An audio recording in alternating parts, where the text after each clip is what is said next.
Donna shared her living space with her husband, Walter, who had become increasingly domineering despite not working. Walter, a stay-at-home spouse, managed household duties while Donna worked to support them financially. Their arrangement was intended to provide stability, but Walter's controlling nature undermined Donna's efforts, making her feel her contributions were futile. One day, Walter declared with a smug expression that he would allow his parents to live in their house, suggesting that Donna could move in with her in-laws without her consent. Donna was stunned and speechless at his audacity, especially considering she owned the house. This incident was a breaking point for her, having tolerated Walter's overbearing attitude for too long. Walter often issued commands as if he were entitled to do so, once demanding Donna fetch him ice cream late at night while he relaxed, despite her exhaustion from work. When Donna suggested he could get it himself, Walter laughed and insinuated that upsetting him could have consequences. His behavior wasn't just frustrating, it was exhausting. Donna felt increasingly disrespected and devalued, questioning the sustainability of living with someone who claimed superiority simply because he was the husband. She realized that if things didn't change, she couldn't continue in this way. Walter needed to understand the impact of his actions, and Donna decided it was time for him to face the consequences of his domineering behavior. At that moment, I realized that dealing with Walter on top of my already stressful job would push my stress levels to their limit. So, I told him, "I'm really tired, I'm sorry, I'm going to rest in my room." Walter didn't appreciate my response and blocked my way, challenging me. "Wait, what's with that attitude towards your husband? I could kick you out right now if I wanted to. Do you think it's all right to upset your spouse like that?" He looked furious. It baffled me how he could act so authoritative without contributing financially and how easily he could distress me, yet he couldn't handle the slightest inconvenience himself. It was like dealing with a child's tantrum. "I'm sorry, but I'm exhausted. Please just try to understand," I replied, forcing a smile, no longer wanting to engage further. Walter sighed deeply and muttered, "You're such a disappointment as a wife." I didn't have the energy to argue. I simply repeated, "I'm sorry," and retreated to my room. Day by day, Walter's overbearing behavior wore me down, but I was too exhausted to confront him. Then, one day, I caught a severe cold, which the doctor diagnosed as a stress-induced fever. Immediately, I thought of Walter's constant pressure. I was so ill that I couldn't move, so I took a day off from work and could only lie in bed. When I informed Walter of my condition, he snapped, "A cold? That's just an excuse. Go to work. You're useless." His harsh words seemed to make my fever spike even higher. He declared, "I won't be taking care of you. This is your mess. Deal with it." So I was left alone in my room, moaning from the fever with no one to help. I was too weak to prepare anything for myself, and I didn't want to face Walter again for fear of more verbal abuse.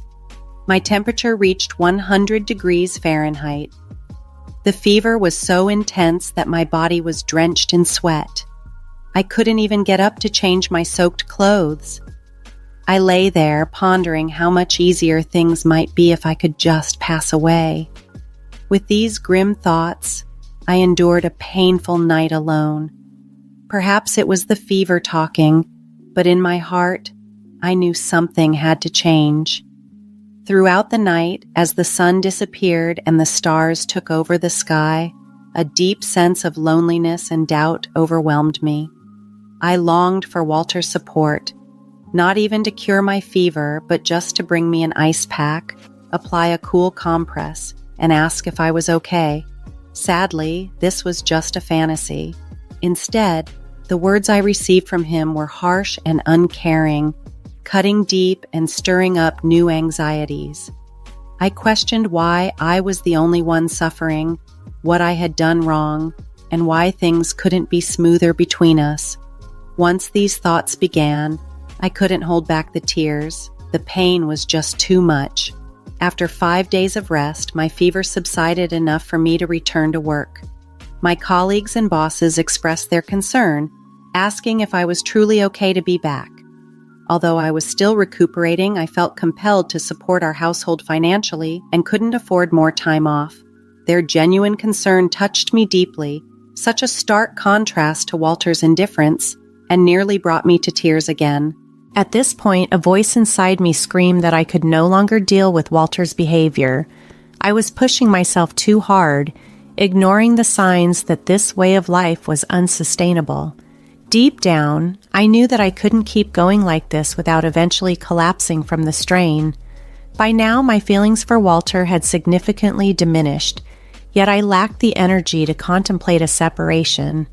Amid these tumultuous feelings, I trudged through my days, working hard, returning home exhausted, and catering to Walter's unpredictable demands. This had become my daily routine. Then, one day while I was trying to find a moment of peace in my room, Walter called out, wanting to discuss something serious. It had been a long time since we had a real conversation. Typically, Walter would make significant decisions unilaterally. With a heavy heart, I sat down for the discussion, fearing what might come next. To my shock, Walter, with unexpected enthusiasm, announced, "I'll let my parents live in this house. You can't even cook, so leave." The first word that slipped out of my mouth was, "What?" He continued, "You need to leave because you're living with my in-laws." I was stunned, unable to accept the reality of his selfish demands. The situation had reached a breaking point, and I realized something had to change. As Walter steered the conversation forward, he revealed his plans to change the ownership of our house, transferring it to his name and his parents'. He bluntly stated his intentions to divorce me and start a new life, declaring his decision final and immune to my opinions. I felt utterly disregarded, my feelings trampled under decisions made without my consent. Walter, inflated with his man-of-the-house ego, seemed only concerned with his desires. My heart sank as I realized the impossibility of continuing life with him. Ignoring my growing detachment, Walter jeered, "You love me so much, don't you? I know this is shocking coming from a husband you love so dearly, but I'm sorry, I just want to take care of my family. Please understand." His words, meant to sound considerate, felt more like a scolding. I wanted to shout that he was wrong. Any affection I once felt for Walter had evaporated, leaving behind only disbelief at his selfishness and regret for not severing ties sooner. Why hadn't I left him earlier? If I had, perhaps he wouldn't have had the opportunity to exploit and demean me so thoroughly. I even resented my past self for being too lenient with him. Seeing my visible distress, Walter misread my pain as lingering love, thinking I couldn't bear the thought of a divorce. But he was mistaken.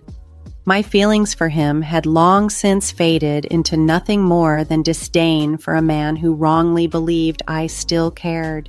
Determined to set things straight, I said firmly, "Fine then, I'll leave." Walter gasped, "What?" He hadn't anticipated my readiness to accept the divorce and move on. He needed to understand that the old me, who always bailed him out, was gone for good. From now on, whatever happened to Walter, he would face it without me because our relationship was over. Seeing my resolve, Walter stood shocked and frozen. I seized the moment to head to my room and pack the essentials. I knew I couldn't take larger items today and would need to arrange for movers later. As I began to pack, Walter hurried over, perhaps finally realizing the gravity of the situation. Walter approached me, his voice tinged with uncertainty. "Are you sure about this? If we divorce, we'll be strangers." I smiled softly and replied, "I've already fallen out of love with you. Letting go feels like a weight has been lifted off my shoulders." Hearing this, Walter stood there, looking bewildered and lost. I nodded, thanked him for the years together, and walked out of the house. His worried expression lingered in my mind as I returned to my parents' home. Upon explaining everything to my parents, they initially reacted with fury at Walter's behavior, but soon calmed down, reassured by my resolve and the plan I had in place. I began to recuperate at my parents' home, taking the first steps by initiating the divorce proceedings. After I sent the divorce papers, Walter messaged me, "Are you sure about this? I don't know if it's really a good thing, but I don't have any feelings for you anymore. If we've gone this far, there's no turning back." His message concluded with a request to expedite the divorce. "I feel so much better now that you're gone, so fill out the divorce papers quickly." I replied, but received no response. A few days later, I received the completed divorce papers from Walter with his sections already filled out. I promptly completed my part and submitted it to the county office. Now, Walter and I were officially divorced. During the divorce, we divided our assets. Walter received the house, as he had insisted, so I transferred ownership to him and chose to move on. The house had never really felt like home to me. It was more of a burden. Instead, I sought alimony from Walter, which his parents initially covered since he wasn't working. However, he was now job hunting, likely planning to repay them once he secured employment. But as is often the case, reality doesn't always align with plans. A month after the divorce was finalized, I had moved out of my parents' home into a new place, enjoying a more peaceful life. Then I received a call from Walter. Honestly, it was annoying. I could guess why he was calling, but ignoring him might lead to more complications. So, knowing I'd have to address it sooner or later for the sake of my future, I answered the phone with a firm, "Hello, what do you want?" Completely fed up, I wanted him to get straight to the point. Reluctantly, I listened as he pleaded, "Please help me." His desperate tone made me chuckle. Walter was clearly in a tough spot, and while part of me felt distant, another part was mildly amused by the irony of his desperation. Walter's call caught me off guard. I hadn't expected things to have deteriorated so quickly. "Well, what's going on? You need to tell me the whole story," I replied, half amused by the situation. I suspected why Walter might be struggling, but I wanted him to lay it all out himself. With a hesitant voice and stumbling over his words, Walter began to explain. He had taken over the house after our divorce and managed it fine for a month. However, he now faced a rent payment he couldn't meet due to his unemployment. Desperate, he had asked my former parents-in-law, who were on a pension, for help. But the rent was much steeper than anyone anticipated, about $2,500, a sum they couldn't afford on their fixed income. My former in-laws were livid, accusing him of misleading them. "This isn't what we agreed to," they insisted, placing the blame squarely on Walter. Feeling lost and unsure, Walter called me nearly in tears. "I didn't realize the rent would be so high. The place is a mess now. What are you going to do about it?" Frustrated and overwhelmed, Walter was now trying to pin the blame on me. Admittedly, I hadn't discussed the specifics of the rent before our separation, but it was Walter's folly to assume responsibility for the house without understanding the financial commitments involved. He had pushed me away, treating me like an outsider, and now he was facing the consequences of his decisions. Despite this, he seemed unable to accept responsibility and reached out to me for help. I couldn't help but sigh at his audacity. Ignoring the strain in his voice, Walter continued urgently, "Please, I need your help. We can't keep going like this. I need you." His desperation was palpable. The rent due date had likely already passed, which meant they might be behind on payments. The landlord of that house had a reputation for being temperamental and strict about rent deadlines. I remember being warned repeatedly when I was still living there. Never be late with the rent. If they missed a payment, they would face serious repercussions. Walter, having met the landlord a few times, knew exactly how intimidating they could be. His call was a last-ditch effort, driven by sheer desperation. When Walter called me pleading for help, he said, "Please, just cover the rent for 1 month. I don't have anyone else to turn to. You still care about me, right? If someone you care about is in trouble, you should help them out." His tone was still self-centered, as if he hadn't changed at all. I wanted to tell him straight that my feelings for him had long since faded. But instead, I held back and replied coldly, "I'm sorry, but I don't have any obligation to help you. You were the one who cut me off, and now you expect me to assist you when it's convenient for you. That's not fair." Walter tried to defend himself. "Please don't be so cold. I really can't handle this alone. Whether you still love me or not doesn't matter now. We were married once, right? Can't you help me out just this once?" "No, you were the one who left me. Even before that, my feelings for you had already cooled. It's been a long time since I stopped loving you," I responded firmly. Hearing Walter's dejected voice on the other end, he said, "I can't believe it," which struck a chord deep within me. For so long, I had endured everything. Even when Walter was selfish, took me for granted, or mistreated me, especially when I was sick, I stayed by his side, hoping to salvage our marriage. I worked tirelessly for the life we had, but this was the outcome. Why hadn't I left sooner when my love for him faded? Why didn't I distance myself earlier? These regrets flooded in, mingling with the anger I felt towards him. Walter never truly faced me. He never showed real concern, never protected me, and never embraced the idea of navigating life together as a team.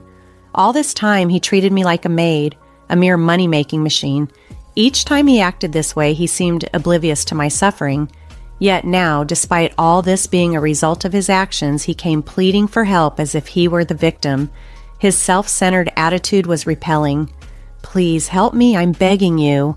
What about getting married again? Let's start over properly this time. I promise I'll never push you away again," Walter proposed desperately. I couldn't help but feel a mix of incredulity and annoyance. How could he think a simple plea for help could erase the years of neglect and misunderstanding? His desperation was evident, but so was the clarity of my decision not to fall back into the same pattern. I had moved on, and it was time for Walter to do the same. I couldn't help but chuckle bitterly at Walter's desperate suggestion. "Are you kidding me? All of this is the result of your actions. I've been trying to find peace in my way for a long time.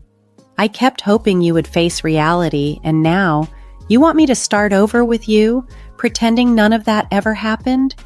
Do you expect me to go back to those miserable days? That's never going to happen. I refused to return to that life no matter what." Emotions overwhelmed me, and tears started to flow. I couldn't tell if they were from anger or sadness. Walter remained silent on the other end, having nothing to say in response to my words. Unable to continue the conversation any longer, I simply said goodbye and hung up. Walter didn't call back, and to avoid hearing his voice ever again, I blocked his number. Later, I heard from mutual friends that Walter and his family were evicted from their home. Walter had tried to persuade my former in-laws to cover his rent, but they were furious, refusing his request and further upsetting the landlord. With no other options, they were forced to leave. Walter hasn't had much luck finding a full-time job and is now working part-time to make ends meet. Meanwhile, my former in-laws had to sell their house and are now crammed into a rundown apartment, all three of them together.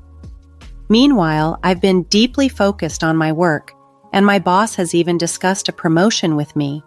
There's a possibility I might become the first female manager in our company, and I've been receiving admiration from both colleagues and juniors. Sometimes friends inquire if I'm thinking about getting married again. Honestly, after my past experiences, I have a rather negative view of marriage. The idea of dating or marrying again doesn't appeal to me right now, but life is long and there's no rush. Many people in this generation live their entire lives happily unmarried. What matters most to me is living a life without regrets and staying true to myself.